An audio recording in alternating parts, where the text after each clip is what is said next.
yang namanya tafsir Quran.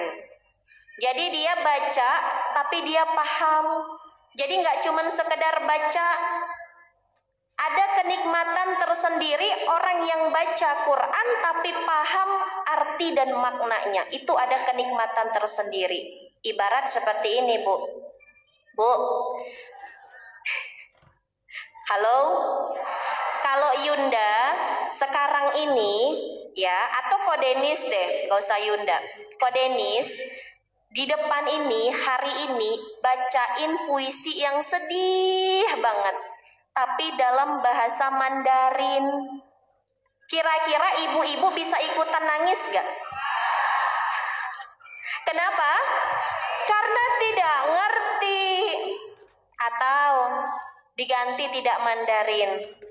Kodenis dia ceramah udah termehek-mehek sampai ingusnya juga ikut keluar, tapi bahasa Thailand. Ibu-ibu ikutan terharu tidak? Kenapa? Karena nggak ngerti. Yang bisa merasakan dan ikut menangis adalah mereka yang paham bahasa Thailand, bahasa Mandarin. Begitupun dengan kedekatan kita dengan Al-Quran. Kenapa ada orang yang ketika baca Al-Quran baru baca alif lam mim nangis, alhamdulillahi rabbil alamin nangis, nangisin utang.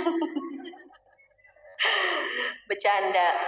Ada Bu yang kayak begitu karena dia paham alif lam mim punya makna, bismillah punya makna, nangis. Besar sekali makna bismillahirrahmanirrahim itu bagi seorang muslim. Itu kalau yang paham. Kalau yang nggak paham bagaimana Bu?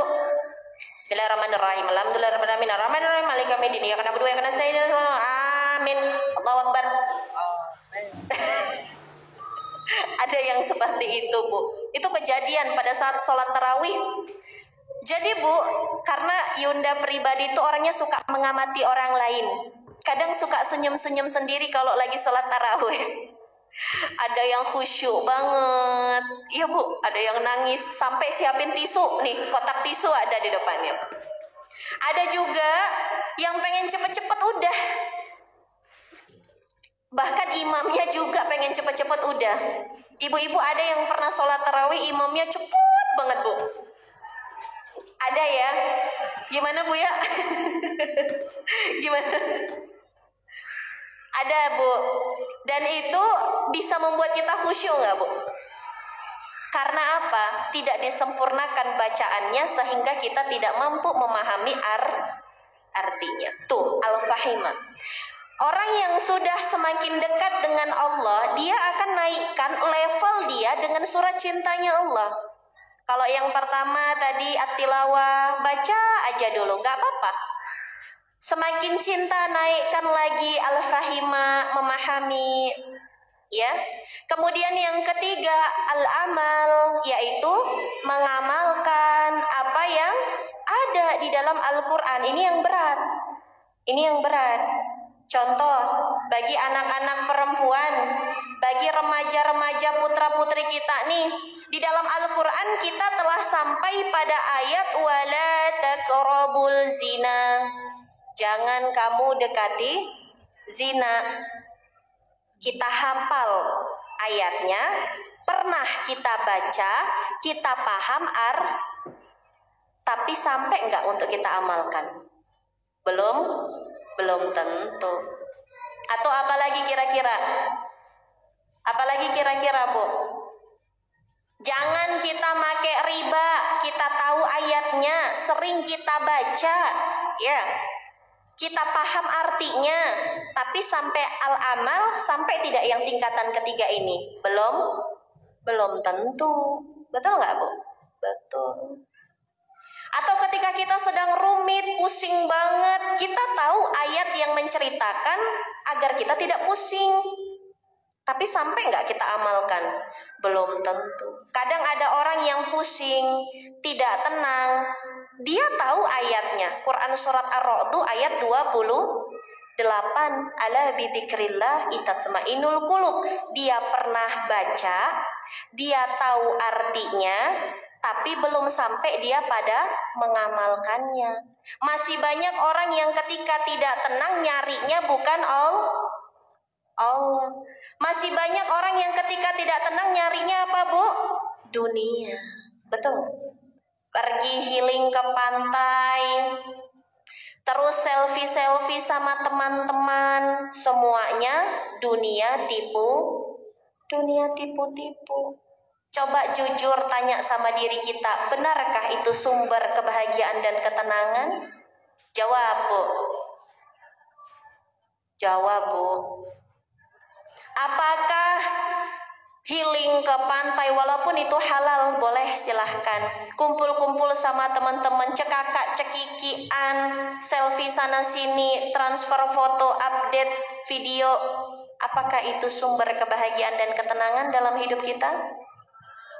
Belum tentu. Bisa jadi pulang kita healing, masuk ke kamar, nangis lagi tuh, Bu. Pusing lagi tuh, Bu. Tapi kalau dikasih duit, jadi nggak pusingnya? Tidak. Yang penting duit ya, Bu ya. Transferan aman kehidupan ibu-ibu. Ya. Yang ketiga adalah al-amal. Quran itu harus diamalkan.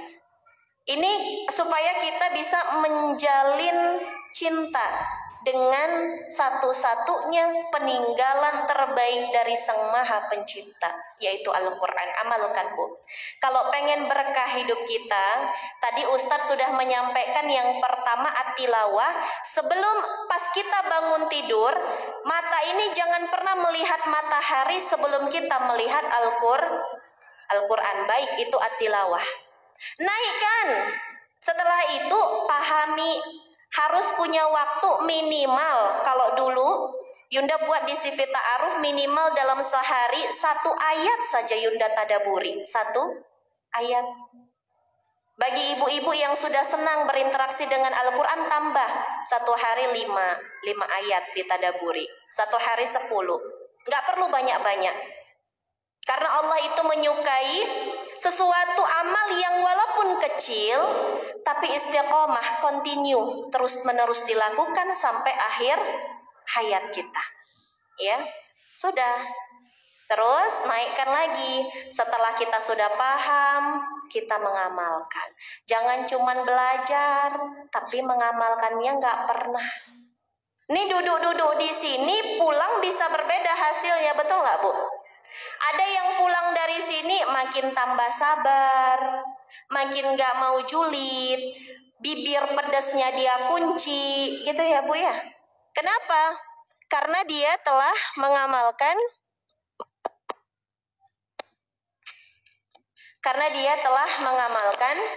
apa yang dia pelajari.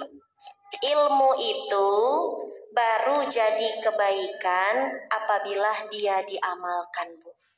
Bukan cuma disimpan di sini, tapi juga menghujam di sini. Boleh, Bu, kita bareng-bareng.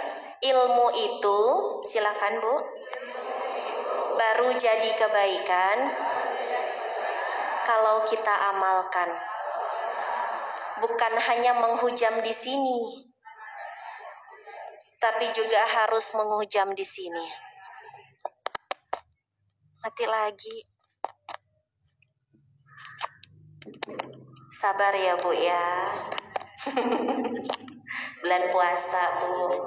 La taghdab walakul jannah. Jangan marah, insya Allah bagimu Sebenarnya sederhana ya, Bu ya. Semua perintah Allah itu sederhana dan memudahkan kita sebenarnya. Cuman yang bikin ribet itu siapa? Kita sendiri kan. Dibilang Allah, la taghdab walakul jannah, jangan marah, insya Allah bagimu surga. Kata kita nggak bisa gitu. Ini saya udah dihina, ini saya udah sakit hati, nggak bisa gitu. Ribet. Orang tinggal diam, jangan marah, udah bagi kita surga. Tapi semudah itu nggak, Bu? Tidak. Baik. Yang ketiga tadi diamalkan. Yang keempat terakhir disempurnakan kata Ustadz Adi Hidayat. Ini tingkatan para waliullah, tingkatan para ulama. Ketika dia sudah membaca, yang kedua dia memahami, yang ketiga dia mengamalkan, yang keempat yaitu dia mendakwahkan Al-Quran. Sekarang ini beberapa ustadz-ustadz Yunda senang dan terharu sekali, mereka sedang menggagas satu tema membumikan Al-Quran. Ya, surgakan Indonesia dengan Al-Quran. Kalau kepengen Indonesia ini menjadi, sabar ya Bu ya, sabar. Bu, kedengaran nggak?